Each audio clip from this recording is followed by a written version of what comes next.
Batirme la Justa que organiza José Valle. Hemos tenido la oportunidad de hablar en varias oportunidades, de tener distintas mesas relacionadas con temas inherentes a la ciudad, con candidatos previos a las PASO, inclusive con la presencia del propio intendente municipal en este espacio. Y José me parece que ha puesto atención en algo que nos preocupa siempre. Cuando uno hace una encuesta y pregunta dentro de los temas primordiales que a la gente le preocupan, está siempre el tema educativo, aunque después por allí no lo refleja tal como uno esperaría, ¿no? O no lo lleva adelante como uno esperaría, pero de todas maneras no deja de ser una preocupación. Los vaivenes que ha tenido la educación a lo largo del tiempo son más que preocupantes desde varios aspectos. Yo recuerdo siempre cuando allá por la década del 90, año 93 concretamente, previo a la Navidad, hubo una sesión extraordinaria en la Cámara de Diputados de la provincia de Buenos Aires a libro cerrado, y rápidamente, 6 horas después, se estaba aprobando de la misma manera en el Senado de la provincia de Buenos Aires la reforma educativa que iba a regir para 2, 3, 4 generaciones de bonaerenses, ¿no? Fue lapidario realmente lo que ocurrió en aquella época, y siempre lo comento porque me tocó vivirlo de cerca. Yo trabajaba en ese momento allí y recuerdo todo lo que había sucedido, ¿no?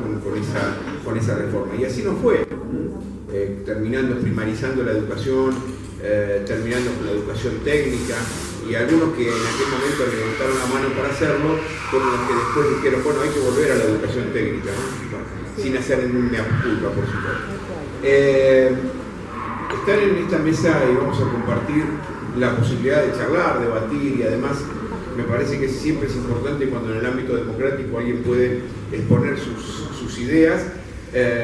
Varios docentes y dirigentes políticos, y también una mirada profesional a partir de la presencia en la mesa de la psicóloga María Elisa Arriola.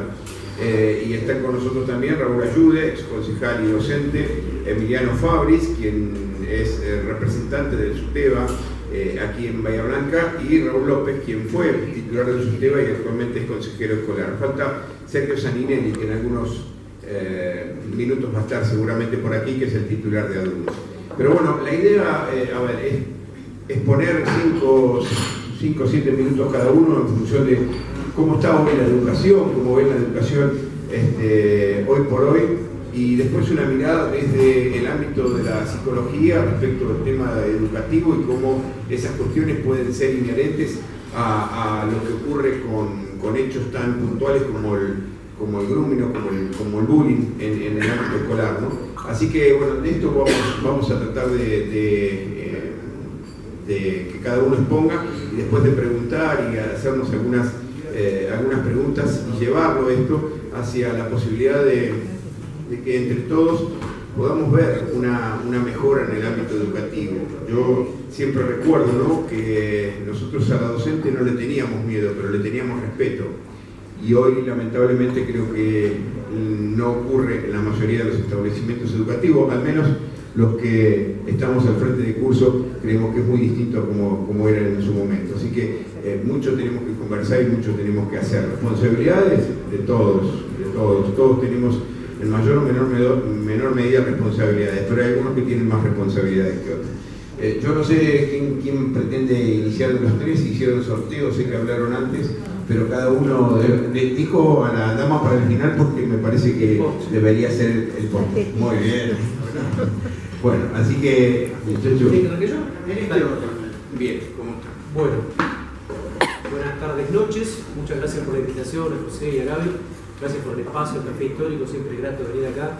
A Ariel por la coordinación y a los compañeros de mesa por compartir este debate. Para arrancar, siempre todo debate sobre educación es enriquecedor. Todos tenemos experiencias educativas, todos hemos transcurrido por nuestra formación, todos tenemos familiares, hijos que están cerca y que han pasado por la escuela, y tenemos una visión crítica. En el caso de los que somos docentes, tenemos nuestras propias prácticas docentes desde que empezamos a formarnos hasta el día de hoy. Y me gustaría, antes de comenzar la actividad, enmarcar la actividad también en algo que nos viene acompañando como sociedad, que es el pedido por la aparición urgente y con vida de Santiago Maldonado. parece que no hay actividad política, social, cultural, deportiva, como sociedad, que no tenga este hito de la desaparición de Santiago Maldonado en el marco de las represiones en el sur al pueblo mapuche, que desde el 1 de agosto estamos reclamando. Cuando uno se pone a pensar en educación, lo primero que ve es que la educación es algo muy importante que tenemos en nuestro país. Que cuando uno compara con otros países, nuestra educación tiene algunas características que lo diferencian de la educación en el resto de América Latina y también de algunos países del mundo. La educación gratuita, la educación pública, una educación que no es arancelada ni privatizada en ninguno de los niveles. O sea, tenemos como país la posibilidad de que un chico comience en jardín de infantes o en una guardería, fuera de que guarderías es lo que más se está necesitando y lo que hace falta, especialmente para acompañar las estructuras familiares, de madres que son trabajadoras y padres que son trabajadores y necesitan las guarderías. Después tenemos jardines públicos, tenemos primarias, secundarias, universidades, tenemos posgrados. En nuestra ciudad tenemos la posibilidad de tener formación artística en todos sus ámbitos, y eso también tiene que ver con algo que tiene, con un capital, con una riqueza que tiene nuestro país y del cual tenemos que enorgullecer. Y esta historia ha sido una historia también de búsqueda de que la educación sea un elemento de inclusión y de movilidad social. Nosotros tenemos una concepción de la educación pública, y cuando se ha salido a defender, como en el 2001, hoy cuando pensaba qué decir, pensaba en el 2001 se salió a defender la educación pública. Creo que parte del símbolo de la alianza recortando económicamente o ajustando en educación fue López Murphy, y Esteban Bullrich era militante del espacio de López Murphy en el momento del recorte, ¿no? Entonces me parece que eso también enmarca en la situación política en la cual se desarrolla hoy, tanto a nivel político o económico, la educación.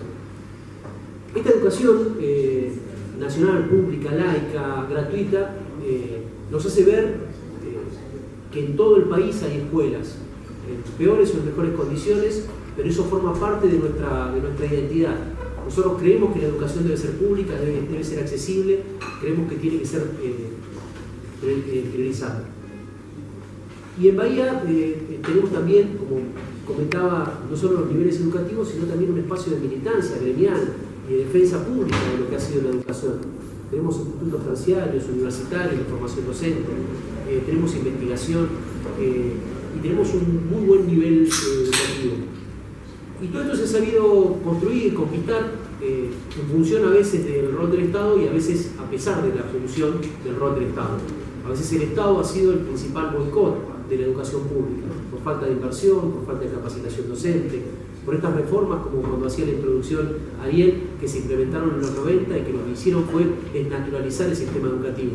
Y parte de esas discusiones y parte de esa situación vuelve en este gobierno macrista con la discusión que se está dando en Capital Federal respecto a la reforma en el nivel secundario, con la amenaza que implica la aplicación del plan maestro, que son estos lineamientos que suelen dar a nivel internacional los organismos que acompañan financiación con determinados ajustes y con determinados planteos educativos que son más parecidos a la sopa Campbell, ¿no?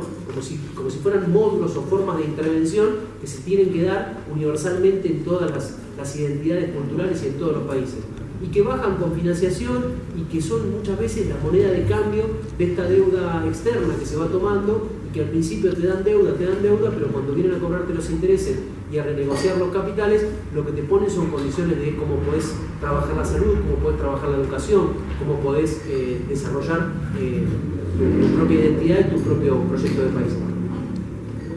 Por eso me parece que es clave pensar la educación en el contexto sociopolítico en el cual estamos. Y en ese sentido, para pensarlo, pensando un poco qué decir hoy, les recomiendo ver lo que dijo Bullrich en los últimos 2 años en el coloquio de IDEA. El coloquio de IDEA es un coloquio empresarial en el cual Bullrich, que es el candidato a senador por Cambiemos ahora en la provincia de Buenos Aires, pero que fue ministro de Educación y que en cierta manera fue ministro de Educación antes en Capital Federal, o sea, representa el lineamiento educativo que propone Cambiemos. Le habla a los empresarios diciendo que la educación tiene como objetivo formar trabajadores, formar capital humano, y parte de la base de que todos los argentinos, de que todos los ciudadanos, de que todos los chicos tienen las mismas posibilidades. Es una quimera que a veces nos plantea este conservadurismo o este liberalismo que representa el gobierno, como que todos los chicos nacieran en las mismas condiciones. Y los que recorremos escuelas sabemos que cuando preguntás a los chicos de primer año de Maldonado cuántos de sus papás terminaron el secundario, te dicen que 3 de los 32 que tenés enfrente. Y cuando preguntás en media 3 cuántos de los chicos, cuántos de los papás terminaron el secundario, solo 3 te dicen que no en un primer año. Y esas diferencias tienden, como decía Althusser, a reproducirse dentro del sistema educativo. Y es parte de lo que hay que trabajar con una pedagogía crítica, con un trabajo planteando la educación como un espacio, como decía Freire, liberador, un espacio crítico, como un espacio de búsqueda, de desarrollo y de liberación en una estructura que parece que determina que aquel que nace pobre va a morir pobre y que, como se planteó en estos días, el 5% o menos de la población tienen los mismos bienes y los mismos recursos que el 95% restante. Entonces la educación se vuelve un desafío, una esperanza, pero también una realidad que está en peligro. Porque si los que van a tomar decisión sobre cómo va a ser la educación son aquellos que ya manejan el resto de las condiciones socioeconómicas de la realidad, lo que estamos haciendo es dándole no solo el manejo económico de las condiciones de laburo, de las condiciones de desarrollo, sino también aquello que puede servir para defender a aquellos que solamente tienen como futuro aquellos que puedan construir dentro del sistema educativo. No quiero extenderme para no pasarme, pero me parece que elementos como la formación docente, como los cambios necesarios en el secundario, como la falta de infraestructura, como la revisión integral del sistema educativo con todos los actores del sistema educativo metidos en ese debate, no lo que está pasando en Capital Federal, en el cual los chicos terminan tomando escuelas, pero en el fondo porque no participaron del debate y les quieren imponer que vayan a hacer pasantías a empresas sin saber cuáles son las reformas que se plantean y teniendo en cuenta a través de un PowerPoint muy básico algunos de los lineamientos. Entonces te aplican la reforma, una reforma que está pensada de esta gestión, que es una gestión de empresarios y de formados en economía o en informática y no en educación, como es el caso de Burch, como es el caso de Cini, que es el ministro de la Provincia de Buenos Aires. Es un momento crítico en cuanto a las reformas que se plantean. Hay que mejorar la educación tiene que ser un desafío, tiene que ser la posibilidad de movilidad social, pero eso se puede dar si la propia comunidad, si son los docentes, si son los padres, si son los alumnos, si son toda la comunidad los que discuten cómo debe ser la educación argentina y qué desafíos tiene presente. En primer lugar, tomando lo que muy bien dijo Raúl, en torno a la grave situación por la desaparición forzosa de Santiago Maldonado, esto es algo que a los docentes nos ha tocado incluso de forma muy fuerte, porque había una campaña del gobierno atacando a aquellos docentes que ejercemos nuestro derecho democrático de charlar de este tema tan grave en las escuelas. Y esto ha originado toda una serie de ataques furibundos por parte del gobierno que tienen que ver con su política de encubrimiento total de este caso tan grave. Y bueno, el día domingo se cumplen 2 meses de la desaparición forzosa de Santiago Maldonado, por lo cual en Bahía Blanca y en todo el país convocamos a marchar para exigir la aparición con vida de Santiago Maldonado. Y, muy bien, esto por un lado. Por el otro, simplemente quiero remarcar que, además de integrar el subtítulo de Bahía Blanca, soy candidato a diputado provincial por el Frente Izquierda de los Trabajadores, junto con otros compañeros docentes, que son importantes activistas acá en Bahía Blanca, como es el caso de Zulma Reder, Analia Bomba, Marcos Biotis, delegados, Gastón Canal y delegados del SUTEBA también, muchos de ellos. También del ámbito universitario, están en la lista del Frente Izquierda Juan Capa, Eugenia Fermento, que son también parte de la comisión directiva de ADUNS, el Sindicato de Docentes Universitarios. Bueno, a nivel provincial, con Daniela Rodríguez encabezamos la lista, también docente de SUTEBA y delegada. Y nuestra lista del Frente Izquierda además lleva como candidata a diputada nacional a Romina del Pla, que es una figura emergente del sindicalismo docente y ha tenido un fuerte protagonismo este último tiempo al presentar una lista opositora, una lista multicolor en el SUTEBA y en la selección de CETERA, en donde hemos obtenido resultados muy importantes. lista que Romina encabeza junto con Nicolás del Caño y a nivel de senadores Néstor Vidal. Bueno, hecho este breve recordatorio, ¿no es cierto? Voy a tomar lo que señaló Ariel al principio, que es que la toma de los estudiantes secundarios, hay por lo menos 30 colegios que fueron tomados en la capital federal. Quiero aclarar que cuando estamos hablando de una toma, estamos hablando no solamente de una toma que es pacífica, sino que es una toma de la escuela votada democráticamente por los estudiantes de esa institución, dato que muchas veces no se menciona, porque parece el accionar impuesto de un grupo, pero en realidad se trata de un debate colectivo, se resuelve democráticamente en la asamblea. ¿Cómo hacemos los docentes también, ¿no es cierto?, en la medida que tenemos que decidir ir a una acción, una movilización o un paro, en el marco de lo que consideramos fuertes ataques a la educación pública? Y esto lo digo porque debates como la educación salen a la luz sobre la base de esto, precisamente, cuando los docentes van a la huelga, cuando los chicos toman la escuela, si no, en general, a veces no se habla de educación, menos del gobierno y otras instancias. Y me parece que es muy importante tomar lo que está sucediendo en Capital Federal, porque es una muestra de lo que es la orientación educativa que el gobierno quiere colocar, ¿no es cierto?, en todo el país. La secundaria del futuro, que es lo que el gobierno denomina a esta modificación en la secundaria en Capital Federal, forma parte de lo que mencionó Raúl, de que es lo que se denomina el plan maestro de educación, plan que el gobierno ya presentó a principio de año, en medio de la huelga, y que supone, desde el punto de vista... Un atentado. Son cosas muy fuertes, sí. El plan maestro, quiero decir, supone una reforma integral de la educación pública y que ya de nosotros, al anticipo una definición política, apoyamos a los estudiantes que están luchando contra esta reforma de la secundaria, así como Suteba de Bahía Blanca y otros más rechazan el plan maestro, porque se trata lisa y llanamente de un ataque feroz a la educación pública, por triple partida.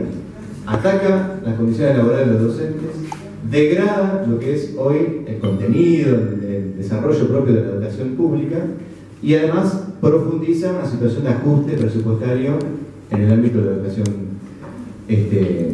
pública. Es decir, lo que está sucediendo en Capital es algo que nos tiene que interesar a todos, porque no es algo aislado, sino algo que se pretende extender al conjunto del país. Y eso es el plan maestro. Una pequeña aclaración. El gobierno de Macri plantea esto como una reforma. No es una reforma. Es la continuidad de políticas y de leyes que ya teníamos antes en el país. Por ejemplo, ellos mismos mencionan la Ley de Educación Nacional, que fue votada por el gobierno kirchnerista, donde parte de lo que hoy está, ¿no es cierto?, planteado en el plan maestro está allí presente. Finalmente, este plan maestro ha salido con el aval del Consejo Federal de Educación. Es el organismo nacional. Ustedes saben que en la provincia de Buenos Aires las escuelas son provinciales, porque se ha desguazado el sistema público de educación nacional. Tenemos un Ministerio Nacional de Educación que no tiene escuelas. Bueno, y además que tiene un ministro hoy de Educación que no ha pisado nunca una escuela. ¿No es cierto? Es el caso de Sánchez Cini. Pero más allá de esto, el Consejo Federal de Educación reúne a todos los gobernadores de todas las provincias y de todos los poderes políticos y le ha dado aval a este plan maestro. O sea que tenemos acá de conjunto una organización que comprende no solamente aquel que está impulsándolo, que es el gobierno de Macri, el gobierno Vidal, sino al resto de las fuerzas políticas. A Cristina, al kirchnerismo, al masismo, ¿no es cierto? ¿Y qué consiste este plan maestro? Básicamente, para sintetizárselos, es adaptar aún más la educación a los intereses de las empresas. Es decir, adaptar su conocimiento y su estructura no a los intereses sociales, a los intereses de la mayoría, sino a los intereses de una minoría como representa la clase capitalista. Por eso, creo que Raúl vos lo mencionaste, esto no es una cosa que haya sido ideada por cráneos del macrismo, sino que lo fomentan y lo impulsan organismos como el Banco Mundial, la OCDE, que es la Organización para la Cooperación y el Desarrollo Económico, que no casualmente son organismos que tienen una política, ¿no es cierto?, promovida por los gobiernos centrales de sometimiento económico, financiero, como muy bien lo mencionó Raúl. Y el planteo es que la educación tiene que adaptarse al mundo del trabajo. Y como la educación tiene que adaptarse al mundo del trabajo, hay que modificar el propio conocimiento, el propio rol del docente. Y esto es una estafa, porque sucede lo siguiente. El mundo del trabajo hoy está caracterizado por una degradación y una descalificación permanente. Es decir, el trabajo que se desenvuelve en la Argentina y en otros países tiene esta característica: es cada vez más descalificado, está cada vez más degradado. Por lo cual se justifica de esa manera que los conocimientos impartidos por la educación tienen que adaptarse a eso. Por eso el gobierno lo presenta como que lo que tenemos que hacer es educar para el mundo del trabajo. Y por lo tanto, no habla de contenidos, habla que la escuela tiene que enseñar actitudes, habilidades blandas. ¿Se ve? No son contenidos, son saberes instrumentales, circunstanciales. Incluso el propio gobierno dice que hay una incertidumbre en el mundo laboral, no se sabe lo que va a pasar, va a haber puestos de trabajo que se van a crear ahora y que no van a existir. O sea que también está confesando que vamos a enseñar para algo que tal vez no redunde ni siquiera en el trabajo, en el puesto de trabajo en el futuro, pero incluso mucho más, porque podríamos decir, sin miedo a caer en la provocación, de que se trata de un grupo de facinerosos. Hay un informe que encargó el gobierno a una empresa que se llama Snoop Consulting, que es una de las empresas que presentó informes para avalar el plan maestro, cuyo gerente es un hombre que se llama Gustavo Buraña. Si uno averigua quién es Gustavo Buraña, él mismo se presenta como un mago e ilusionista practicante. Fíjense, ¿no es cierto?, el nivel de truchada, podríamos decir, de aquellos que hoy están planteando estos cambios tan importantes. Entonces, el corazón de la reforma esta es adaptar la educación a los intereses empresariales. Por eso, en la escuela secundaria de Capital Federal se está planteando sacar el 50% de las materias del último año y reemplazarlas por pasantías gratuitas que tienen que hacer los jóvenes en forma obligatoria en empresas privadas, ¿no es cierto?, o en otras actividades que ellos denominan de emprendedurismo. El emprendedurismo, hay que saber bien a qué se refiere. Se refiere a que los trabajadores, en vez de tener condiciones de estabilidad y de progresar en determinado ámbito laboral, ellos mismos dependen de sí mismos, son trabajadores monotributistas, autónomos, y en muchos casos tienen que autoexplotarse para poder sobrevivir. Y son contratados incluso como servicios tercerizados para determinadas empresas. Entonces, este es el corazón, ¿no es cierto? Adaptar la educación a las ideas empresariales. Que los chicos vayan y dejen de tener determinadas materias y vayan a hacer pasantías gratuitas, que no son formativas. Yo soy profesor de la Escuela Técnica 1 de General Huarco. Muchos de los jóvenes que hacen carreras allí hacen pasantías. Y los chicos me dicen, vamos y no hacemos nada en algunos casos, o algunos no hacen nada, otros sí lo hacen. Porque claro, el estudiante que sí trabaja, esto es algo que hace mucho tiempo está planteado. El pasante, el joven estudiante que no se le paga por su trabajo, enseguida entra en competencia por la persona que sí está trabajando. Y eso genera una competencia entre los propios trabajadores que están allí. Por eso nosotros reclamamos que las pasantías tienen que ser, además de formativas, remuneradas bajo el convenio que corresponda, de manera tal de no generar una discordia en el ámbito de los trabajadores. Bueno, la actividad docente también cambia. Los docentes pasamos a ser facilitadores, no docentes. Porque ahora el estudiante va a tener un 30% con el docente y un 70% de manera autónoma, con cuadernillos, por vía virtual. Es decir, que se pierde esa interconexión pedagógica, integral, democrática que tiene que necesariamente sobrellevarse en una relación pedagógica. Y por último, esto está íntimamente vinculado a lo que es una política más general de una reforma laboral. Podríamos decir que la reforma laboral en educación es el plan maestro. La reforma laboral, que es el gran debate que está colocado para después de octubre, es básicamente modificar los convenios colectivos, degradar las condiciones laborales, incrementar la productividad. Es decir, aquello que genera que, por ejemplo, en Bahía Blanca haya una obra donde no haya condiciones de seguridad y por lo tanto un obrero haya muerto hace poco y otro está muy grave producto de que se desmemoró la zanja en la cual trabajaba, ¿no es cierto? Entonces, el planteo es que la educación tiene que adaptarse a un mundo de trabajo precario, ¿no es cierto?, con conocimientos cada vez más blandos. Esto nosotros lo rechazamos de plano y por eso apoyamos cualquier expresión de lucha que haya, ¿no es cierto?, en sintonía con liquidar esta reforma educativa que tiene todas estas consecuencias y discutir verdaderamente qué es lo que necesitamos. Necesitamos que se incremente el presupuesto, sobre el cual después puedo, profundizar un poquito. Hay que triplicar el presupuesto, hay que renacionalizar el sistema educativo, Hay que poner bajo la dirección efectiva, votada democráticamente, con cargos revocables de los docentes, de la comunidad educativa, ¿no es cierto?, para que esté la educación al servicio de las mayorías sociales y no de una minoría que, ¿no es cierto?, incluso se beneficia porque no tiene que pagar la capacitación de sus trabajadores, sino que ahora lo tiene que hacer la escuela pública. Bueno, por todo esto, ¿no es cierto?, convocamos, y yo le doy la palabra a Raúl, al voto del Frente de Izquierda. Un tema que va a ser imposible, como que Emiliano Fabri hable 5 minutos solamente. Para desconstruir un poquito. Hablar en último término sobre el mismo tema, aunque la licenciada hablar de otro, tiene su parte buena y su parte mala. La parte buena que me va a dejar elegir los temas que no se han tocado, sobre todo cuando no sabía de lo que iban a hablar. Y la parte, digamos, la parte mala es que nadie va a poder citarme. Bueno, los que trabajamos hace más tiempo, que ya estamos tan más cerca de la jubilación que de los principios en educación, y que hemos trabajado no solamente como docente de base, sino que hemos trabajado en cargos gremiales, o en este caso, como yo, en cargo político dentro del Consejo Escolar. Tenemos pocas certezas, pero las certezas que tenemos estamos muy seguros. Primero, que en educación todo lo que pasa no es casualidad. No hay casualidad. Desde nosotros escuchamos las voces populares, muchas verdades que son verdades de perogrullo y algunas no tanto.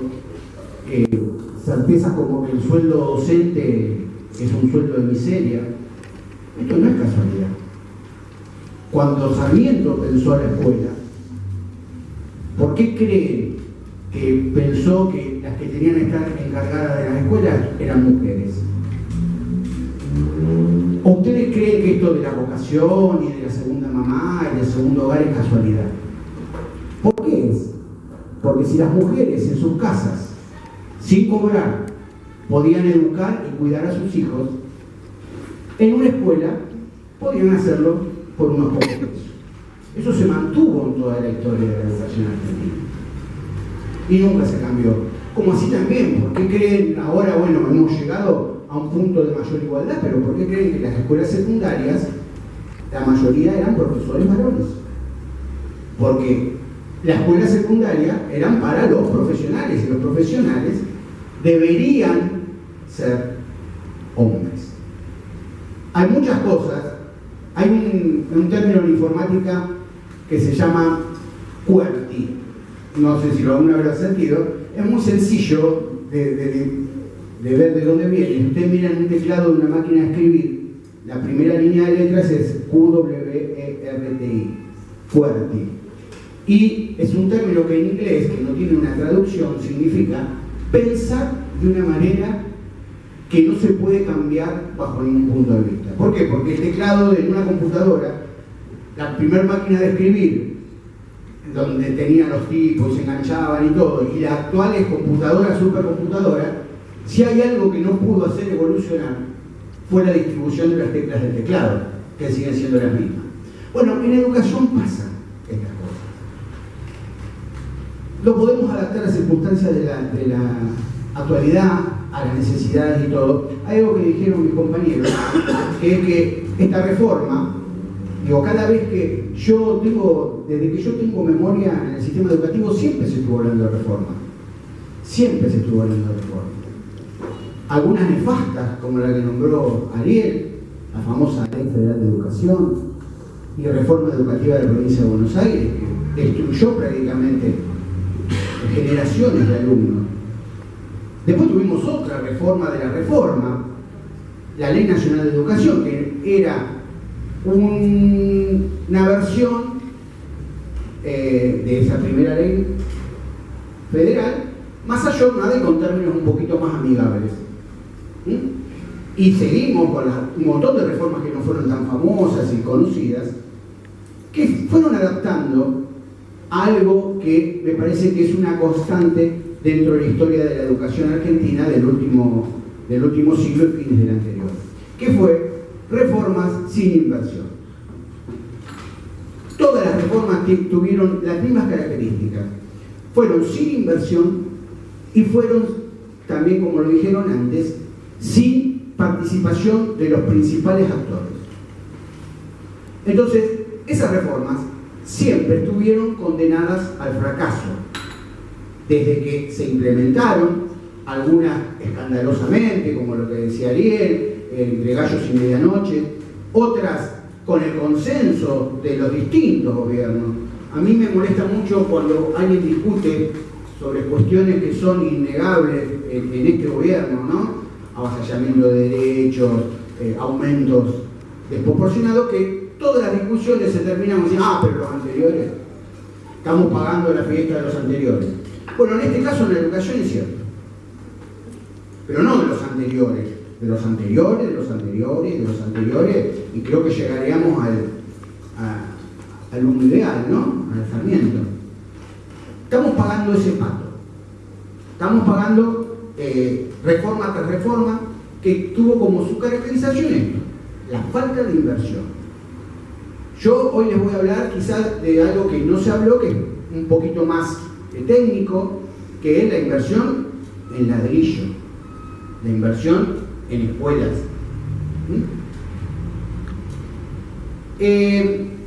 La última reforma tenía como elemento, además de todo lo que tenga que ver con lo pedagógico, una ley que iba a asegurar el financiamiento de esa reforma, la llamada Ley de Financiamiento Educativo.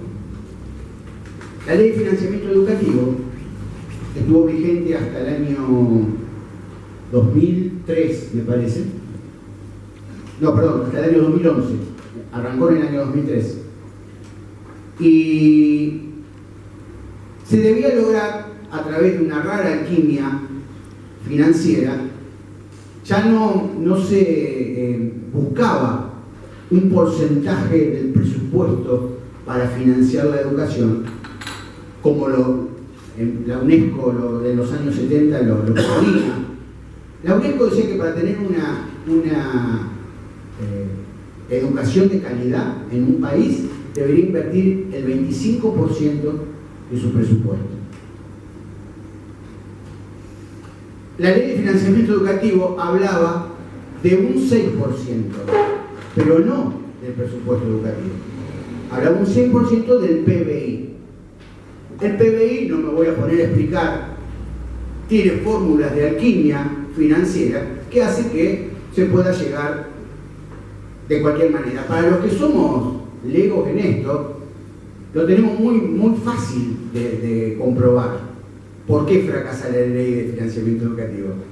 Porque cuando en el 2011 festejan con bombos y platillos haber llegado a ese 6% del PBI, cumpliendo lo que decía la Ley de Financiamiento Educativo, los docentes íbamos a la escuela y la veíamos tan rota como siempre, con las carencias de siempre, y los sueldos docentes siguen siendo los de miseria de siempre. Entonces, ¿qué festejamos? Entonces, cuando alguien va a hacer un estudio un poquito más profundo, se ve que antes de la gravísima crisis de inversión en educación del año 2002, después del 2001 que nombraron ahí, el helicóptero y todo lo demás, hubo una baja a la mitad de lo que se invertía a valores nominales en educación. Lo que se invirtió en el 2002 fue la mitad de lo que se invirtió en el 2001. En el 2011, cuando termina la Ley de Financiamiento Educativo, nominalmente lo que se invirtió fue lo mismo que en el 2001. Entonces, ¿qué podemos festejar y qué podemos decir que tuvo éxito esa Ley de Financiamiento? Y sin financiamiento no hay escuelas, y sin financiamiento no hay sueldo docente, y sin financiamiento no hay planes de capacitación, está todo. Si a eso le sumamos que gobiernos anteriores y este mismo en su primer periodo, algo dijo Emiliano sobre el presupuesto, subejecutaban los presupuestos. ¿Qué significa? Hay tanta plata para gastar en educación y se gasta menos, se invierte menos. Y si hacemos un estudio detallado, ¿a qué no saben en qué ítem hay una subejecución? En salarios. En salarios. O sea, Uno va como gremio a una paritaria a discutir un salario, nos dicen que somos unos locos que estamos reclamando cosas que no se pueden pagar y todo, y después al final de los periodos vemos que hay subdiscusión, o sea que había plata, que se gastó en otra cosa que no fue en educación. Ese es, digamos, el secreto de por qué estamos como estamos. Hoy, con este gobierno, y como consejero escolar lo puedo decir con certeza, también hay una subejecución. ¿Por qué? El gobierno anterior nos dejó lo que se llamaba un fondo escuela. Es decir, que de lo que el Consejo Escolar tenía que usar para arreglar la infraestructura de las escuelas, se sacaba un 40% y se repartían partes iguales a todas las escuelas. O sea que el Consejo Escolar recibía un 40% menos de lo que venía recibiendo. Para que las escuelas lo usaran mal implementado y todo, pero esa plata iba a las escuelas. Desde el principio de este gobierno dejó de ir ese dinero a las escuelas, en donde tienen absoluta mayoría los representantes políticos, lo cual hace que pasen cosas como, por ejemplo, para que se saquen dinero de ese fondo para financiar a la SAPEM, que es una empresa privada municipal, mixta. Acá y vuelvo a retomar la frase con la que empecé, acá nos damos cuenta que en educación nada es casualidad. Bien, tiene nada que pelearle a Miriam, te voy a decir. Bien, vamos a escuchar la palabra de la psicóloga Marilisa Arriola, hablando del tema de educación desde una vista profesional, ¿no? Desde su profesión. Buenas noches a todos, gracias a José y Gaby por la convocatoria. Me toca hablar un tema bastante complejo en este presente, que tiene que ver con la educación y yo escuché atentamente a cada uno, el tema de reforma. Yo lo voy a hablar desde un lugar completamente psicológico, que la educación sin valores no tiene sentido, y el niño, adolescente y adulto, si no tiene la primera escuela en su hogar, que es la primera instancia donde los valores se refuerzan, no podemos exigirles que en el mundo externo, en el sistema, que es bastante perverso hoy en día, puedan tener una vida saludable, holística, cuerpo, mente y alma. A mí, soy mamá de 2 niños que están entrando en la adolescencia y me llega directamente el tema del bullying como punto de partida, sobre todo también en el consultorio con los adolescentes, donde no tienen herramientas, primero como modelos con respecto a lo que antes hablaban mis compañeros, que el primer modelo, cuando éramos nosotros jovencitos, chiquitos, era el maestro, el respeto absoluto, esa autoridad de un liderazgo positivo, no importa como ahora, y la vocación de servicio, que no es un tema menor, porque la vocación de servicio se siente, se transmite. Y yo siempre le digo a mis hijos y a todos que nosotros como adultos no hace falta explicarles mucho, sino con el ejemplo. El ejemplo es todo. El ejemplo para bien y para mal. Los chicos se creen que son puros y los intoxicamos los adultos cuando ingresan a este mundo, donde ven adultos que no están satisfechos, que no están completos, que siempre están mirando dónde está el problema, el otro, y no haciéndose responsables de sí mismo, no encontrando sentido a la vida. El sentido de la vida es ser feliz con lo que hay, y una calidad de vida es, con cada uno con su forma, con su personalidad, sentir que hacen las cosas bien. Creo que hay 2 caminos en la vida para hacer las cosas bien. Con la verdad, hablando de valores, acá no estamos hablando de moralismo, simplemente, justamente, el gran problema del bullying tiene que ver con un maltrato escolar, con un hostigamiento escolar. ¿Qué está pasando con estos docentes que no están atentos a lo que sucede con cada alumno en un lugar individual? ¿Sí? Justamente ahora en todos los medios de comunicación hay un caso de una niña de 9 años, no sé si lo has escuchado, que realmente es pavoroso y lamentablemente ya lo estamos naturalizando. Con el grooming, lo que pasó con Micaela, que nos tocó a todos los padres de cerca, ¿cómo puede ser que no estemos atentos a las redes sociales como medio de comunicación de los adolescentes y de los niños? tenemos que estar muy atentos a todo esto. El bullying, propongo explicarles cortito en qué consiste. Se da en el ámbito escolar. Siempre hay un provocador y un provocado, un victimario y víctima, donde cada uno también tiene sus problemas. El víctima, porque viene de un seno familiar donde es muy protegido, muy sumiso, donde lo educan como si estuviese en una jaulita de oro, como digo yo, y no tiene las herramientas para poder defenderse, y afecta puntualmente su autoestima. Y el victimario comúnmente viene de un ambiente totalmente hostil, un ambiente violento, de agresión, y estos sí son responsables los padres, donde yo no puedo decirle a mis hijos que no contesten más si yo voy por la calle y maltrato a una persona que va en el auto. O sea, esto habla un poco del ejemplo. También hay 3 formas de ver el bullying, donde son netamente responsables, en este caso, la institución, donde tiene que haber un área. A mí, cada tanto yo doy charlas a los padres, porque es un tema que parecería que está como poco entendido, y que bueno, los chicos se tienen que defender como pueden, ya están grandes, hay que dejarlos ser. No, son niños. Cuando vienen al consultorio adultos, yo les voy a contar algo particular que me llama la atención.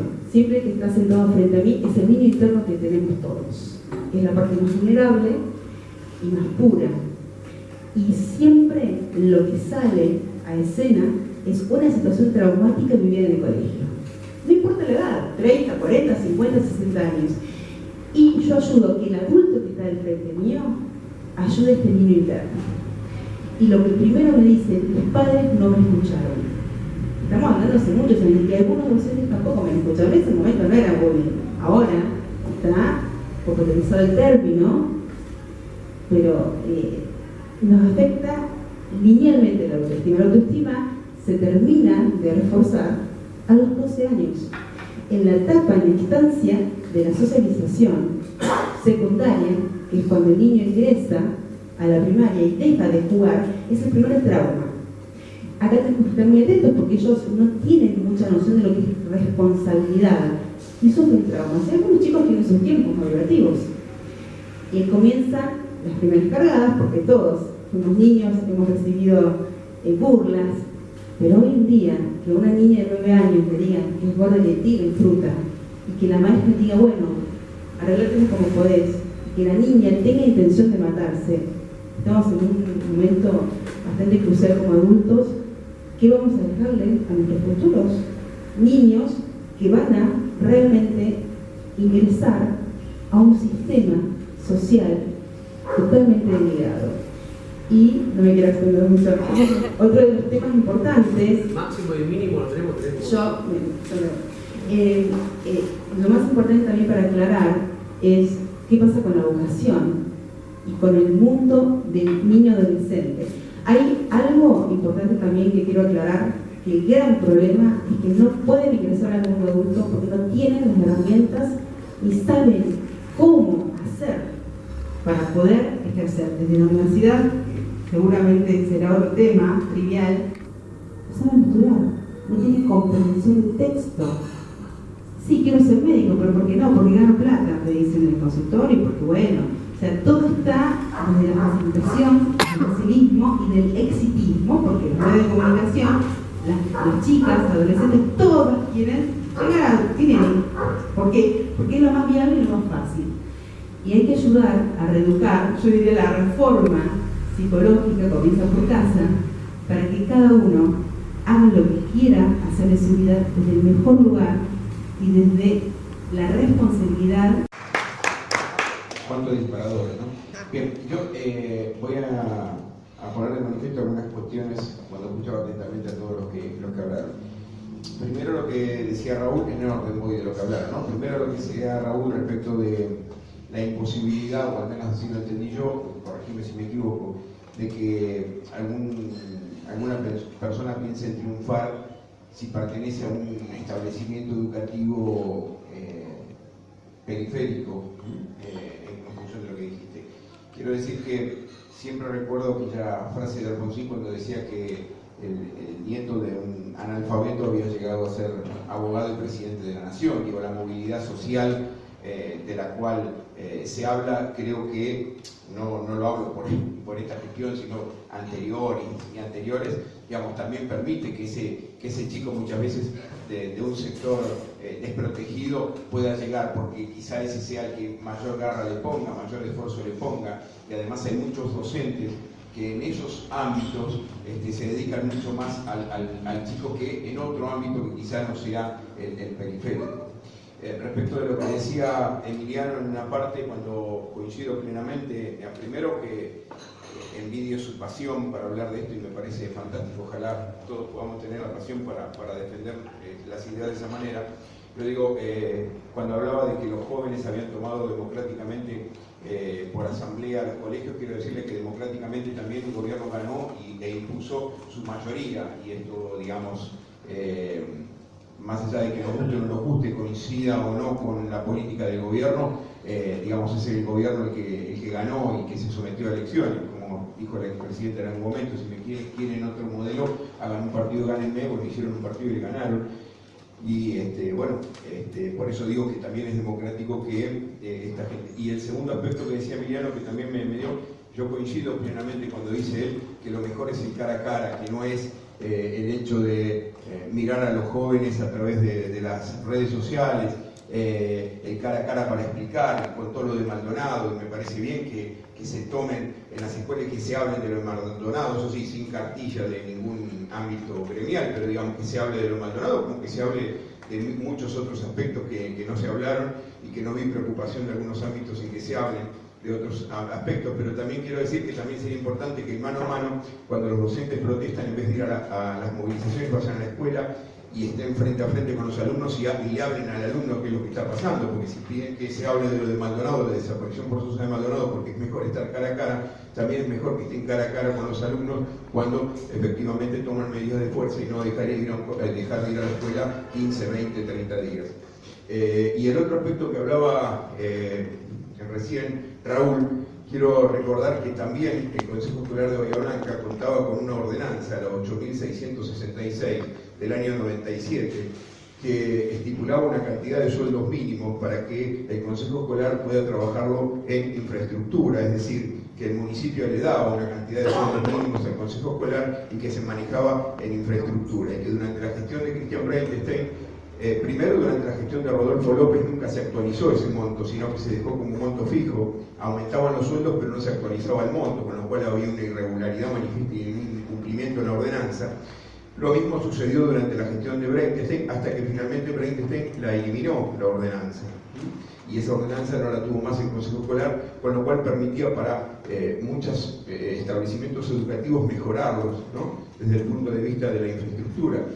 Yo recuerdo que algún gobernante también dijo que todos los años íbamos a hacer una escuela, ¿no? ¿Te acordás de eso? Y lamentablemente eso no ocurrió. Pero reitero, en todos los casos son gente que conoce, gente que defiende su idea, gente que tiene su pasión por esto, y para mí me parece que es lo más importante en el sostenimiento de lo que es la posibilidad de crecimiento educativo. Y respecto de lo que dijo recién Arriola, para mí, me identifico con este punto en el cual sostiene la importancia del docente de estar frente al aula en preocupación con lo que le pasa al alumno. No es que uno requiera que el docente sea la madre sustituta, digamos, de ese alumno, pero sí yo me sentí protegido por mi docente.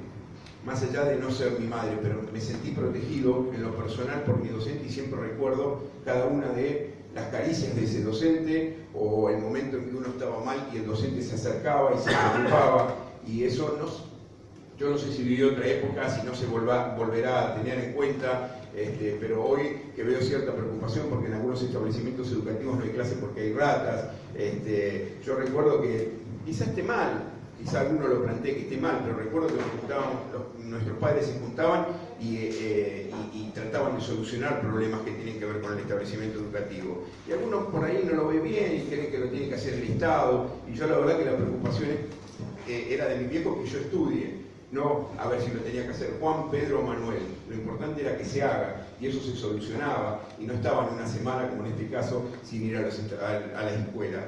Y me parece que ahí es donde nosotros tenemos que poner el hincapié. Hice esto adrede como para que armar disparadores, así que les pido que hablen y lo mismo a aquellos que... El micrófono, no sé si alguno quiere hacer alguna pregunta específica ya. Sí, señora. De paso aprovecho y le devuelvo los halagos. Yo soy docente, trabajo en una escuela y la verdad que ahora los docentes estamos bastante desamparados. Los padres no están en la escuela, el Estado no está en la escuela y estamos solos con estos chicos que dijo la doctora que salen de la casa sin conductas humanas, casi salvajes llegan a la escuela.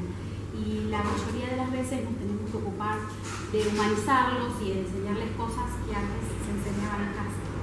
Y por eso, no sé, nosotros estamos permanentemente en el aula y no es tan fácil escuchar a personas que dicen o critican a los docentes, como dijo la doctora, que por ahí los docentes estamos atentos, estamos muy atentos.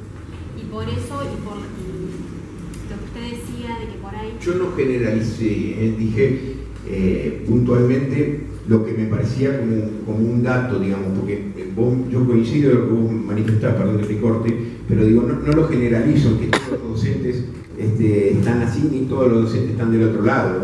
Quiero decir, por eso cuando le decía a Raúl, lo de las escuelas me consta, que sé que muchos docentes, y conozco docentes que trabajan en escuelas periféricas, se matan para ver de qué manera, se matan en el término, que se entienda bien, por favor, en el término de laboral, para ver de qué manera pueden beneficiar a ese chico que, como bien decís vos, viene sin un amparo de su hogar, ¿no? y sin la educación mínima de contención social. Exacto. Así que bueno, nada, quería aclarar ese punto. Me parece importante y que muchas personas importantes que dirigen nuestra educación arremeten contra los docentes y contra las escuelas sin saber la realidad que vivimos todos los días con los chicos y cuánto nos esforzamos todo el tiempo. La mayoría de los docentes a la mañana estamos en las escuelas, a la tarde corregimos, a la noche planificamos y toda una vida de dedicación para la escuela que no se valora, no solamente en lo económico, sino en el concepto que hay de docente, ¿no?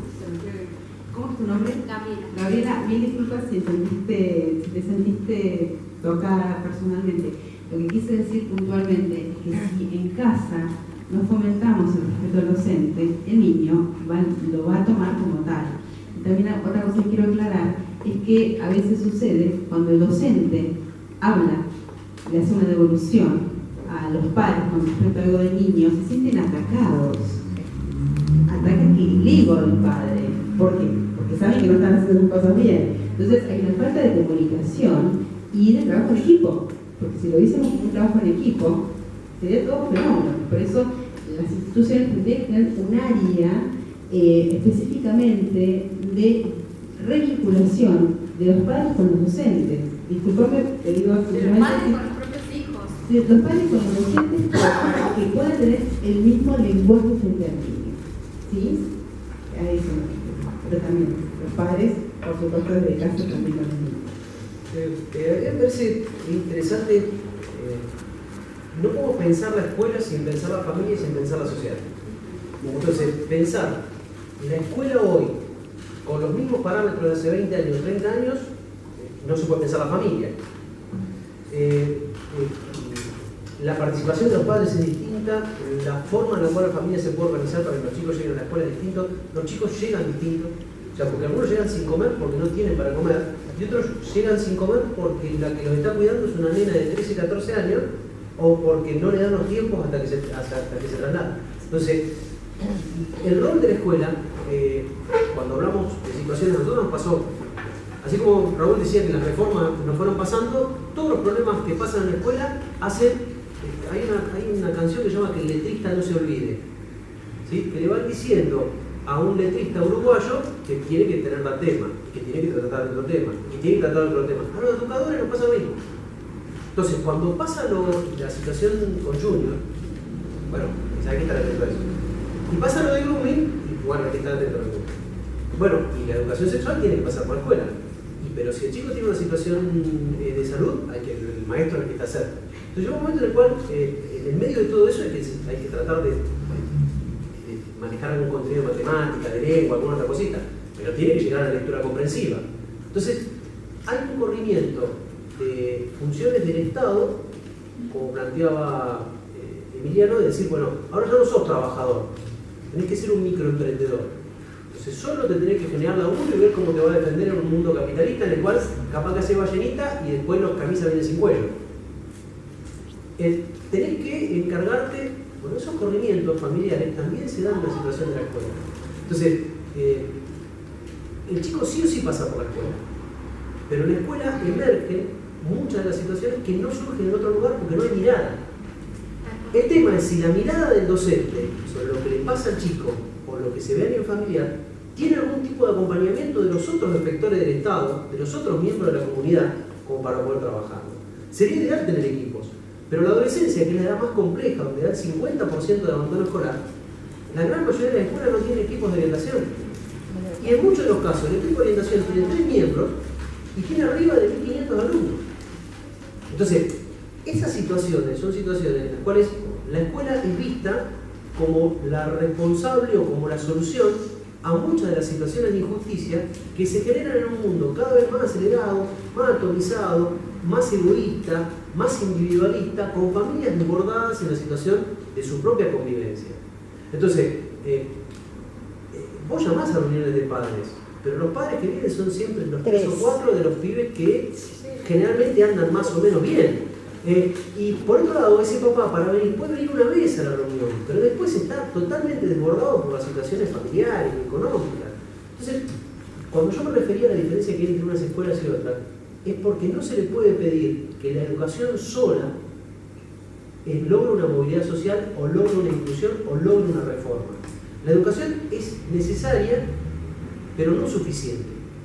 Es necesaria, pero no suficiente. Entonces, cuando pensamos en la educación, tenemos que pensarla como uno de los elementos que forman parte de nuestra comunidad, tanto como la vivienda, tanto como el trabajo, tanto como la salud, tanto como la infraestructura en la cual viven esas familias y esas comunidades.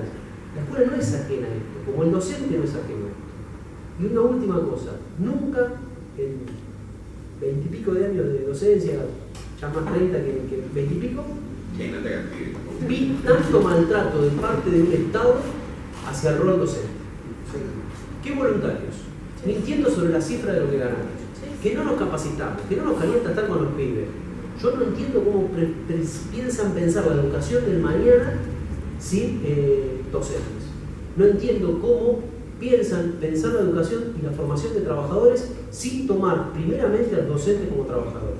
Porque eso me parece que pinta parte del razonamiento empresarial y de imposición que plantea este gobierno sobre la visión educativa. Yo tengo un amigo que dice siempre que los que vienen nos harán mejores. Lo olvidamos, cuando decía que los docentes por lo que ganan 4 horas laburan por lo que ganan. Nos olvidamos rápido esas cosas. Emiliano. La referencia a los dichos de Cristina. En su momento, ¿no? Lo dijo por 4 horas. Claro, una difamación al conjunto de los docentes porque no están al tanto de la realidad. El trabajo docente, como lo señaló ella. Acá hay un intento de sustraer a la educación de la realidad social, como si la educación corriera por un andarivel completamente ajeno a la realidad social en la cual nos toca vivir, en la cual efectivamente un tercio de la población trabajadora está en negro, o está precarizada, vive en viviendas precarias, o no tiene una vivienda propia, vive en condiciones de hacinamiento, en su barrio no está el cordón cuneta o la cloaca, ¿no? En nada de las condiciones de los servicios públicos esenciales en algunos casos, sobre todo en las villas de asentamientos que hay en Bahía Blanca. Entonces, en esa realidad social, ¿no es cierto?, se quiere hacer una abstracción completa. Por eso nosotros rechazamos el operativo Aprender, que era una evaluación externa al sistema, que ya existe, que ya tiene su sistema de evaluación, y que plantea una evaluación estandarizada para todos por igual. ¿Y cuál es el objetivo? El objetivo es decir, bueno, tal escuela salió mal, o casualidad una escuela en un barrio pobre, ¿no? Los docentes son los responsables, es decir, colocar en el centro de la responsabilidad al docente y olvidarse enteramente de que esta realidad social, ¿de quién es responsabilidad? ¿De la familia? No, del gobierno. Cuando el gobierno plantea que tiene que reformarse la educación porque de esa manera se va a educar para que las personas tengan trabajo, en primer lugar está mintiendo, porque trabajo va a haber en la medida que haya una reactivación económica, quizá habrán fábricas, no que se cierren como está sucediendo. Digo, cuando haya una actividad económica que requiera naturalmente de ingenieros, profesionales, trabajo de todo tipo. Eso no existe. Por eso no está garantizado que haya nuevos trabajos. En segundo lugar, el gobierno emite un informe estadístico muy importante que dice que la mayoría de las personas que están empleadas efectúan tareas que no guardan relación con su calificación, o sea que están sobrecalificadas para el trabajo que están desarrollando. Entonces, no solamente es el abogado que maneja un taxi, es decir, hay profesores de historia, ingenieros que trabajan en comercio, es decir, no trabajan de la profesión que estudiaron, porque no encuentran el trabajo. ¿De acuerdo? Entonces, estas son las realidades que se quieren, ¿no es cierto?, ocultar, mientras, por otra parte, se acentúa este proceso donde la educación se coloca cada vez más al servicio de intereses absolutamente minoritarios. Porque cuando yo hablaba de que se devalúan los contenidos que se dan en la escuela, por ejemplo, en la secundaria que se propone en Capital, historia, geografía, formación ética ciudadana, economía, filosofía, no existen más como materias específicas, y pasan a ser área de las ciencias sociales. ¿Se dan cuenta? Esto ya sucedió, por ejemplo, en la Capital Federal en el año 2006, cuando Daniel Filmus era el ministro de Educación y se barrieron 40 orientaciones. Hoy la Escuela de Danza de Bahía Blanca, ¿no es cierto?, está en un proceso de crisis porque quieren cerrar modalidades importantes, artísticas, muy importantes, ¿no es cierto? Entonces, ¿cuál es lo que hay que ponerle a esta orientación? Que la formación para los jóvenes y para cualquier trabajador en el país tiene que ser científica, tiene que ser integral, tiene que ser laica, es decir, tiene que darle al joven el conjunto de los saberes, un panorama integral, sobre todo en la etapa de la docencia, que es una etapa, digamos, donde está uno formándose y buscando sus caminos y demás. Después va a estar 30 años para trabajar, ¿no es cierto?, para poder jubilarse, y va a tener tiempo de capacitarse, especificarse en lo que haga circunstancialmente o no. Pero si se elimina esta, ¿no es cierto?, se le coartan las posibilidades a los jóvenes, ¿no es cierto?, de, insisto, tener acceso a una formación. Esto es lo que plantea el Frente Izquierda y los socialistas desde que existía el socialismo en el mundo. Porque después hay otro planteo, lo que decía Ariel sobre si qué es más democrático. Los jóvenes debatiendo en las escuelas, resolviendo tomarlas, o que venga un gobierno y diga, yo me votaron, por lo tanto puedo imponerte lo que sea. Bueno, no estamos de acuerdo. El gobierno no tiene un cheque en blanco. En primer lugar, porque no dicen lo que van a hacer. Sería muy importante que cada fuerza política diga qué es lo que pretende hacer con respecto a la educación, a la reforma laboral, porque mentiras se dicen a rolete, ¿no? El gobierno dice que va a construirse 3.000 jardines en todo el país, mentira, ningún jardín. ¿Que iban a sacar el impuesto de ganancias? No lo sacaron. ¿No es cierto? Obviamente no es potestad de este gobierno. Ya el presidente Menem dijo que si él decía que iba a una cuarta parte de lo que iba a hacer, no lo votaba nadie, ¿no? Dijo, no es mentira, que revolución productiva, salariazo. Entonces yo defiendo fuertemente, ¿no es cierto?, las actividades que suponen la deliberación, porque aparte así consideramos nosotros los socialistas cómo debe estructurarse la sociedad. Es decir, que en los lugares de trabajo, de estudio, haya deliberación y los trabajadores, que son los protagonistas, sean protagonistas en el proceso completo, ¿no es cierto? Y no que un gobierno con una banda de fascinerosos, de que son ilusionistas, magos, ministros de educación que jamás pisaron un aula, que se dedican a vender los exámenes PISA, como es el caso de Sánchez Cini, nos vengan a decir, ¿no es cierto?, como, bueno, esto lo dijeron los funcionarios, dijeron, con los docentes tenemos que discutir salario, y el resto es tarea, ¿no? Eso es lo que grafica cuál es la, básicamente, como decía Luis. Ah, lo dijeron. Sí, lo dijeron. Lo votaron. Bueno, no sé. Lo dicho lo decía por eso te digo. Lo dijeron hace poquito. Pero es una exposición de tipo Luis XIV. Yo soy el Estado, se hace lo que yo mando, ¿no es cierto? No es así como debe funcionar una democracia. Porque después incluso se dice, hay muchos sectores que plantean que los jóvenes hay que bajar la edad de imputabilidad, porque son los responsables, ¿no es cierto?, de los crímenes y la delincuencia, los jóvenes, los chicos. Y luego se dice que, por otra parte, no están capacitados para poder definir, ¿no es cierto?, cómo estructurarse, ¿no es cierto? Es una impostura completa. Sí, o al revés. No se los puede condenar por estas cuestiones porque tienen 16 años, pero están capacitados para tomar un establecimiento educativo y definir cuáles son los ejes que se deben tener en cuenta para ser educados. Y votar a los 16. Estudiantes, y votar a los 16, estudiantes con los docentes, con los padres. Es decir, el Estado, ¿no es cierto?, que es el que no garantiza la seguridad de los ciudadanos, al revés, ¿no? Hay una protesta y desaparece una persona, ¿no es cierto?, y encubre como dé lugar las responsabilidades en ese caso. Bueno, es el garante de esta situación, es el responsable de la violencia que crece en el seno de las familias. Porque las familias no tienen el dinero para poder sustentarse, viven en condiciones calamitosas, ¿no es cierto? Y encima le pedimos que resuelvan la tarea que ellos no hacen, ¿no? No podemos hacer eso. Tenemos que ir a una unidad de los trabajadores docentes, con las familias trabajadoras, los estudiantes y dar vuelta a la tortilla y colocar los intereses.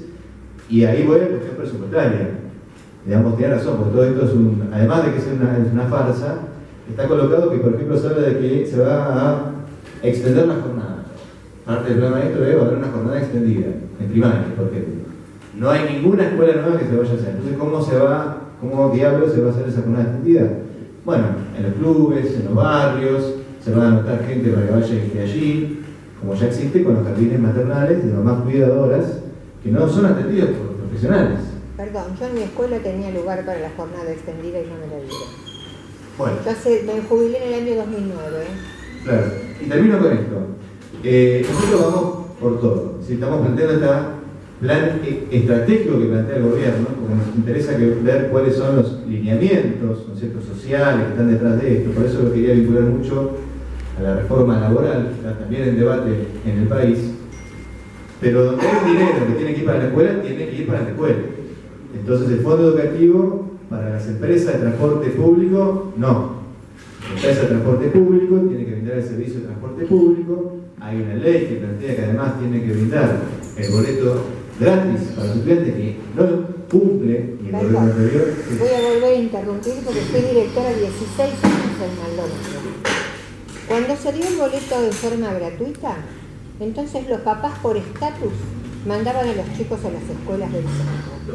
Entonces, ¿qué nos pasaba a nosotros en esas escuelas? Nos cerraban secciones y quedaban docentes sin trabajo.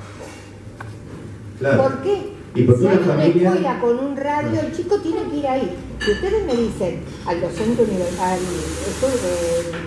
estudiante universitario que vive lejos, estoy totalmente de acuerdo. Una escuela técnica que no hay en todos lados, estoy totalmente de acuerdo. Pero escuela primaria no. Claro, no. Habría que analizar por qué una familia toma la decisión de trasladar a su hijo a tal escuela lejos de su casa y no la que está allí. ¿no es cierto? Voy a volver a interrumpir. En mi escuela tenía comedor, la copa de leche, el ropero escolar, los útiles escolares, los libros, el guardapolvo. Y en la escuela del centro no. Entonces, ¿en qué quedamos? Bueno, hay que analizarlo, ¿no es cierto? Pero sin dudas... Yo viví tantas cosas que no, tengo que escribir un quiero decir, libro. sin dudas, el boleto gratuito para estudiar a los docentes, para los trabajadores de la educación, forma parte de la educación pública. De los trabajadores es otra cosa, ella está hablando de los alumnos. Yo estoy hablando de algo. Pero también nosotros proponemos que sea para los docentes y para los trabajadores auxiliares de la educación, en este caso porteros y demás. Porque así tenemos una educación que es plenamente gratuita en todos los ámbitos. En el primario, que existe hoy el boleto gratis, en el secundario que existe la mitad, y para el terciario y secundario, universidad que existe de forma limitada, similar a lo que es el pasajero frecuente, ¿cierto? Pero hay una ley que ya está votada, ¿no es cierto? Cuando ya que vamos a discutirlo, hay una ley por la legislatura bonaerense que plantea que el boleto tiene que ser gratis, y los gobiernos no lo cumplió Scioli, no lo cumple Vidal, no lo implementan, al revés, le dan dinero, barba de millones, 33 millones de pesos del fondo educativo a la SAFEP, a la Fournier, que ser destinado a reparar las escuelas. Eso, así lo consideramos nosotros, y como esto no sucede, y sucedía cuando lo manejaba el Ejecutivo, ni esta comisión que mencionó Raúl, consideramos que tiene que estar el control, ¿no es cierto?, bajo la comunidad educativa. Y vamos a presentar un proyecto de ordenanza, se planteó de Frente Izquierda. Consideramos que... En un momento nos dieron el dinero a las escuelas para que pudiéramos reparar lo que era realmente necesario, que uno lo vive todos los días. Porque una tapita de luz no la ve la mamá, ni el papá, ni nadie, pero nosotros sí, el chico mete los dedos y se queda pegado. Claro, una parte, Pero no eso no enteramente. lo dieron a nosotros, después desapareció. Claro, y no enteramente. Y esto pasa en todos lados. Por ejemplo, en desarrollo se usó el fondo educativo para la fiesta de los colores. Es decir, está al arbitrio del gobierno que utilizan ese dinero con una caja, ¿no es cierto?, para intereses propios, no para que pague las escuelas. ¿Puedo decir algo? Todo esto que estabas diciendo, podemos estar acá toda la noche, toda la semana, todo el mes escuchando particularidades y de las mismas situaciones que transcurren en las distintas escuelas y distintas cosas. Y todo esto que decimos y que discutimos y que decimos cómo puede ser, pasa y transcurre a la luz de toda la sociedad. Como dice Enrique Pinti en sus monólogos, los argentinos somos todos hipócritas porque todos decimos nos recontra importa la educación, pero a la hora de realmente a ver qué hacemos con la educación y qué pasa con los docentes y qué pasa con las escuelas y demás, la sociedad en general está ausente. Entonces, todos los gobiernos van a reinventar contra la educación, contra los docentes, contra los alumnos, contra la propia educación con los contenidos, porque a la sociedad no le importa la educación en general. Bueno, Al en desacuerdo. Al ciudadano común no le importa. Yo creo que no el es hijo así. vaya a la escuela y tenga esas 4 horas para ir a trabajar o para ir al cine. No, yo considero que Como no se puede generalizar sobre los docentes, tampoco se puede generalizar sobre los ciudadanos, sobre los claro, padres. el planteo de La que... mayoría, Raúl, la mayoría. Sí, pero no, Mira, hace poco, hace unos meses, estábamos de vuelta, los docentes. Y hubo una convocatoria que nos juntamos 400.000 docentes en Plaza de Mayo para reclamar que Ariel, ¿no? Sí, señor. Salario, infraestructura, porque no es una cosa de un capricho que querramos salir a la calle y no estar haciendo nuestro trabajo, es la realidad que nos impone y nos arroja esa situación. 400.000 docentes en Plaza de Mayo, el escuelazo en Bahía Blanca, ¿no es cierto? Hubo un festival hace poco en todas las plazas del país, en la Universidad de la Noche de los Lápices, organizado por estudiantes, y además la propia rebelión que está sucediendo ahora mismo en Capital Federal. 30 escuelas que tuvieron la decisión, ¿no es cierto?, de hacer frente. Entonces creo que esto retrata que hay por parte de la sociedad, una respuesta a enfrentar. No tenemos una sociedad. Lo que pasa es que obviamente yo como miembro del SUTEBA, tengo que decirlo, hay responsabilidades que también corresponden a determinados organismos. Por ejemplo, los sindicatos. Bahía Blanca, en SUTEBA, ¿qué hacemos? Nos juntamos, deliberamos, retomamos un curso de acción, ¿no es cierto? Forma parte de una política, ¿no es cierto?, que concibe a los sindicatos como organismos que representan a los trabajadores y salen a la calle o a lo que sea para defender. No sucede lo mismo con los sindicatos afines a todas las fuerzas políticas que yo mencioné que están avalando el desarrollo del plan. Por ejemplo, Yasky, ¿cierto? Él es el titular de la CTA. La paritaria nacional docente fue liquidada, no se discutió la paritaria nacional. Yasky fue el brazo político del gobierno anterior que destruyó la educación. Bueno, él es el titular de la CTA, ¿no es cierto? Y tenemos la CETERA y tenemos el SUTEBA que dirige Roberto Badel, es decir, que son organismos que está planteado para los docentes superarlos, ¿no es cierto?, y que haya una nueva dirección allí en los sindicatos, ¿no es cierto? Bueno, no quería entender mucho, pero creo que para el Frente Izquierda sí hay, ¿no es cierto?, en el pueblo, en los docentes, reservas para luchar. Por eso, cuando quisieron poner los jueces del 2x1, hubo 500.000 de personas en Plaza de Mayo, y tuvieron que volverse para atrás. Y por Santiago Maldonado, la última movilización, hubo otro tanto. Es decir, hay un pueblo que no va a dejar pasar estas reformas así como si nada, pero esto requiere de una organización. Tenemos que deliberar en lugares de trabajo y demás, y además, consideramos nosotros, reforzar la presencia del Frente Izquierdo, obviamente, en el Consejo Deliberante, en las legislaturas, en el Congreso Nacional, porque entendemos que hay una unidad en el Frente Izquierda y todos aquellos sectores que hoy están decididamente enfrentando esta situación. ¿Me permitís que Raúl y después Gaby hace una pregunta? No, por favor. Sí. No, me gustaría saber cómo ven la posibilidad del cambio. Evidentemente una reforma educativa tiene que haber. Yo soy víctima de 9º año, yo hice 9 años de primaria, 3 años de secundaria. La mayoría de las maestras de mi hijo son hijos del mismo sistema, que en muchas cosas falló y dependía mucho de uno esforzarse y salir adelante. Soy hija de docente, que cobra una jubilación de mierda, perdón, pero que sé lo que cobran, digamos, no me exento. Mi mamá trabajó Bajo Rondó, en Villa Caracol, en todos esos lugares, digamos, sé la existencia la existencia de las necesidades que tienen los jardines, las escuelas, y sé que hay muchas maestras que tienen vocación y tuve excelentes maestras a pesar de la reforma educativa en mi época.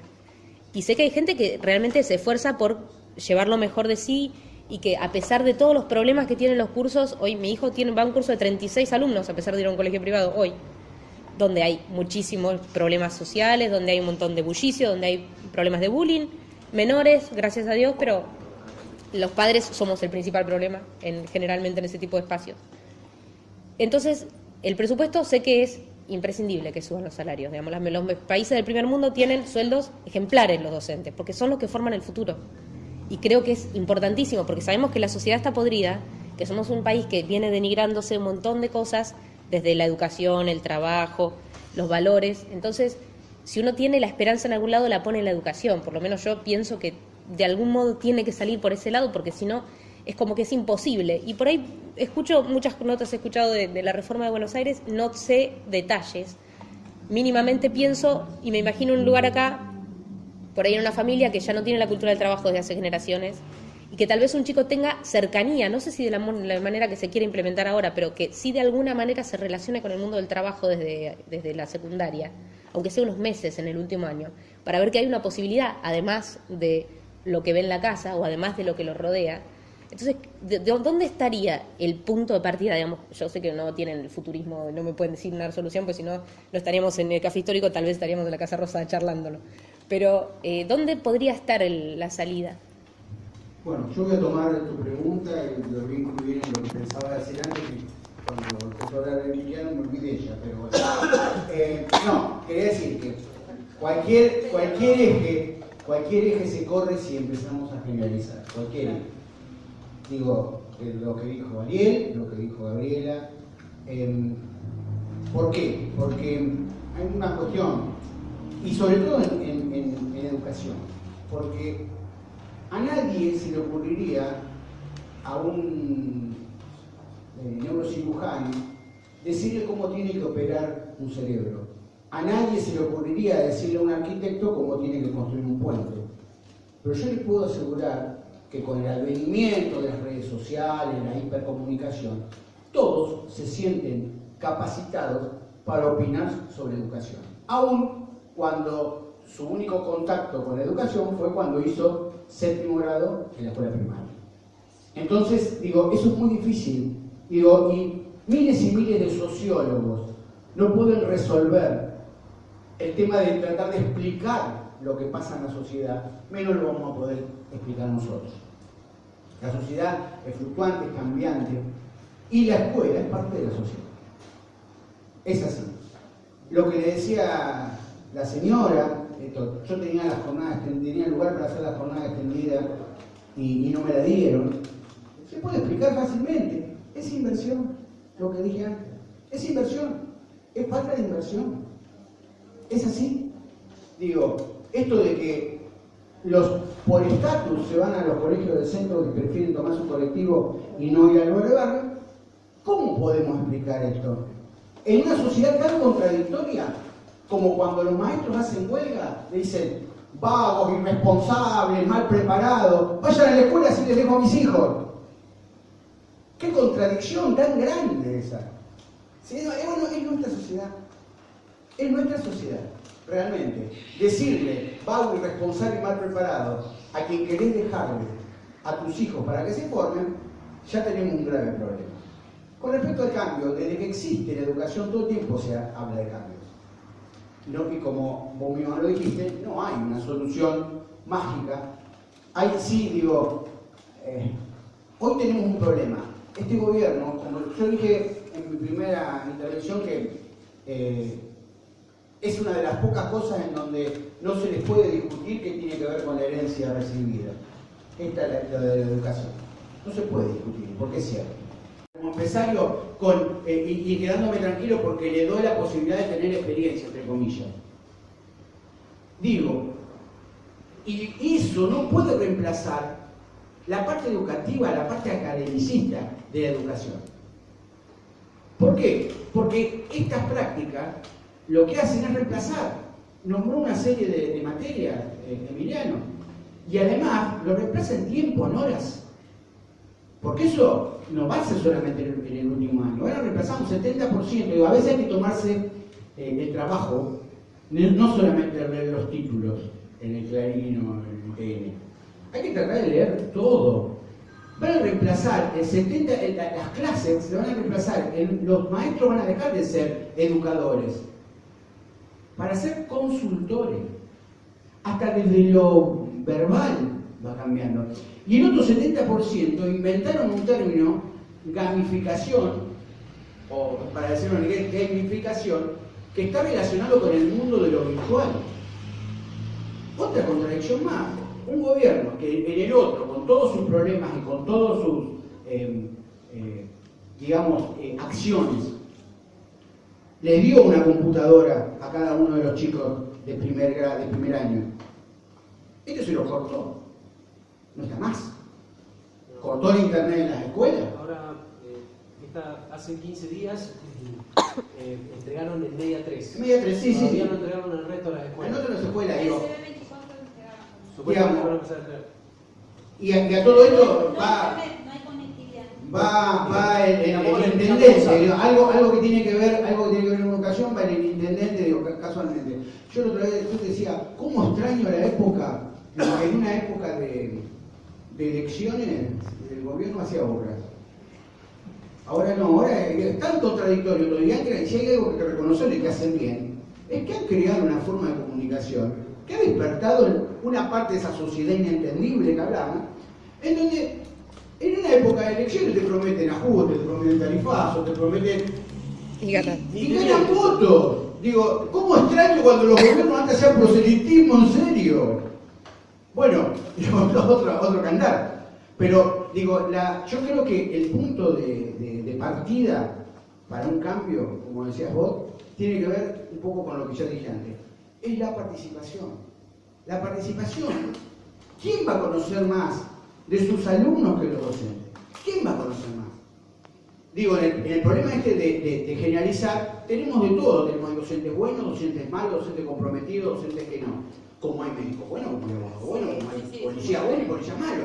Sí, podría ser asambleas como la ley de radiodifusión, por ejemplo. Exactamente, digo, el tema creo que arranca de ahí, desde la participación. Yo festejo que los alumnos, digo, más allá de las formas y de que cada uno va a resaltar lo que menos le gusta, pero que chicos de 16 años tomen en sus manos una protesta y con argumentos, porque no son ningunos perejiles. Uno los escucha hablar y ellos tienen argumentos. Y quieran opinar, y ellos lo que piden es participación. Lo festejo, porque tenemos otra contradicción en la sociedad. ¿Cuánto hemos escuchado adultos decir, estos pibes están en la pavada, el único que están con el videojuego, tal? Pero si vemos que hay un grupo que toma una decisión política y la quiere enfrentar, también lo criticamos. O sea, criticamos al que no hace y al que hace. Digo, y esto me parece que tiene que ver con nuestra sociedad y que un poco nos marca por qué estamos como estamos. En un tema como educación, que es tan difícil de explicar y que es tan difícil de resolver, me parece que aquí tenemos este principio de confusión.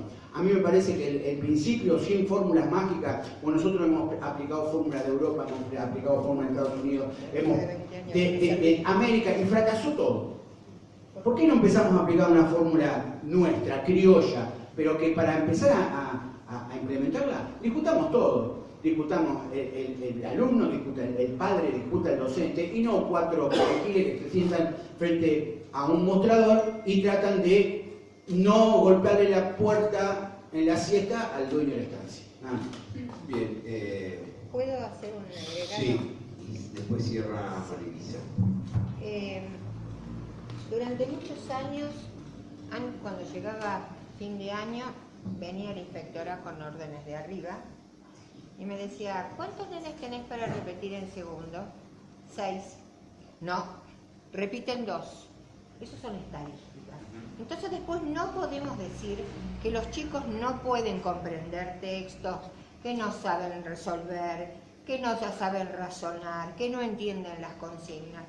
Porque no había repitencia, y el chico que necesita repetir en un grado de los más inferiores es base. Después está patinando el resto. Esto no es nuevo de ahora, ni le echo la culpa ni a este gobierno ni al anterior. Años de esto viene, años, y yo lo viví. ¿Y quién conoce mejor la situación de ese niño que usted como docente, que usted como directora, como su maestra? ¿Quién la conoce mejor? ¿Y qué le pasaba a ese chico? No le conoce ni la cara. No, ¿y qué le pasaba a ese chico que pasaba de grado sin saber? La pobre maestra del grado siguiente tenía que trabajar con ese, con el grado anterior y con el resto, con el grado que le correspondía. Entonces ninguno era bien atendido como correspondía. Pero ahora yo quiero agregar también esto, porque es importante también que todos lo sepamos, si no lo saben algunas personas.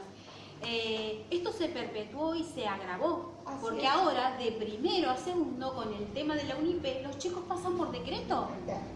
Pasan por decreto, sepan leer, vengan a la escuela, no vengan, lo que sea, pasan igual a segundo grado. Por eso yo creo que hace varios años ya de esto que se instrumentó, que Años, no se podía, Y después el Estado dice, que no podían repetir, creo, ¿no? Primero se hizo un bloque, primero, segundo y tercero, pasaban todos hasta tercero. No, y habría que agregar que además se han implementado en el gobierno anterior planes que son precarios, porque están por fuera del estatuto docente, como es el plan mejoras, el plan fines, donde los docentes somos monotributistas, ¿no? Y con muchos problemas de cobro. Y es un sistema para que se abulte la estadística, ¿se entiende? Sí. Ahora mismo también hay en debate la consolidación de muchas ESB, con enseñanzas básicas, para que sean secundarias completas, porque son, digamos, para decirlo brevemente, escuelas que quedaron del proceso de secundaria. Claro. Y las consideraciones se van a hacer así nomás. Bueno, vas acá, no importa si están las condiciones. Eso continúa, Emiliano, continúa actualmente eso. Se está discutiendo ahora mismo, de hacer una resolución. Pero continúa ese plan que vos decís que se implementó hace tiempo con fines y... Por supuesto que continúa. Pero, perdón, pero lo que dije es para que no se culpe al docente. Claro. Después. Entiendo No es el docente el culpable de que el chico no pueda entender. Claro. Y en relación a lo que preguntaba ella, muy breve. Yo mencioné que acá el tema es la degradación del conocimiento, porque ¿cuál es el conocimiento que hay que formar, ¿no es cierto?, a las escuelas, a las universidades? Hay una fuerte disputa para que la clase capitalista imponga los conocimientos de acuerdo a sus propios intereses. Las escuelas, las universidades técnicas, sobre todo en el conurbano, tienen sus planes de estudio casi dictados por las empresas automotrices. Entonces, insisto, la calificación la cumple el Estado al servicio de las empresas. Eso es una degradación del conocimiento. Modelo Toyota. Claro, exactamente. Esto es algo que tenemos que revertir. Y en un punto, ahí viene mi respuesta, es un cambio que no basta solamente desde el punto de vista educativo, es un cambio que requiere un cambio social. Por eso consideramos que tiene que haber una pelea de conjunto, porque la economía, ¿no es cierto?, las cuestiones del desarrollo del país, ¿no?, se desenvuelvan, digamos, invirtiendo las prioridades, que seamos los trabajadores que gobernemos y sobre esa base coloquemos los intereses propios y mayoritarios, y dejemos de estar sometidos, ¿no es cierto?, a estos planes que son una degradación completa de las condiciones educativas, de salariales, jubilatorias, y esto, les digo, recién estamos viendo una primera parte, porque después de octubre, que es el elemento fundamental, se viene el egreso. Lo último. Hubo elecciones en Alemania, ¿no? Parte de lo que sustentan este plan maestro dicen que en Alemania se implementó esto, ¿no es cierto?, en las empresas automotrices, ¿no? Y en Clarín, del día sábado, sale una nota que dice que en Alemania el trabajo precario es el problema principal. Que hace poco un enfermero insultó a Merkel porque trabajaba 12 horas, ¿no es cierto?, que la carne de cerdo que se hace en Alemania se hace en condiciones de superexplotación, del tipo uno duerme mientras el que está al lado trabaja y así se van rotando. Es decir, es un problema de características mundiales, ¿no es cierto? Es una tarea muy grande, pero bueno, somos muy positivos en la lucha de esta característica. Me alegro que Clarín no sea tan mal, entonces. No, bueno, no lo pueden esconder, En algo no miente, dice. Claro, muchas gracias, muy amable. Ojalá esta sirva y a todos nos sirva para debatir la educación del futuro.